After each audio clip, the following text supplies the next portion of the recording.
Frate, am scăpat de toate problemele. Dar ce ai făcut? Mi-am luat un elefant, frate. Hai bă, lasă, că nu-mi arde. Nici o vrăjeală. Am scăpat de toate problemele. Știi parcul meu de mașini. Vine elefantul în fiecare zi, le spală, dă cu coada, le lustruiește. Nevasta mea, știi că e obsedată cu grădina de flori. N-am treabă, le stropește ăsta de 5 ori pe zi. Copiii, știi ce disperat eram cu ei. Am și uitat că i-am acum. Îi ia elefantul cu trompa, îi pune în spate, îi plimbă prin cartier, joacă fotbal cu ei. Nu mai am niciun stres. Dar cât ai dat pe el? 100.000 de euro, dar face toți banii. Auzi mă? Nu mi-l vinzi mie. Ce să fac?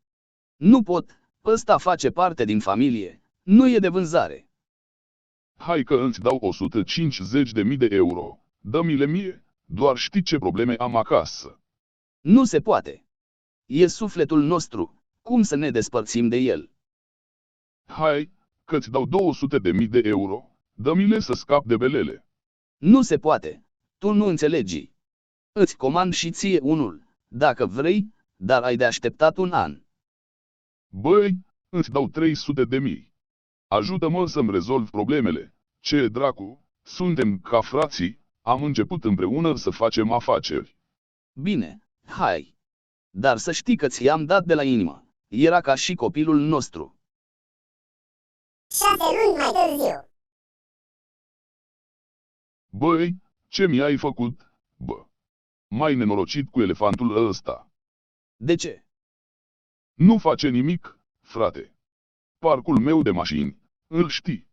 S-a suit cucurul pe mașini, mi le-a strivit. Nevastă mea o știi și ea obsedată cu florile, s-a căcepvit pe elefantul pe ele, nu se mai vede nici o petală de floare. Copiii îi aleargă prin casă și îi bate cu trompa. Sunt terminat. Băi, tu ai o problemă. Da, știu, cu elefantul de la tine. Nu, bă.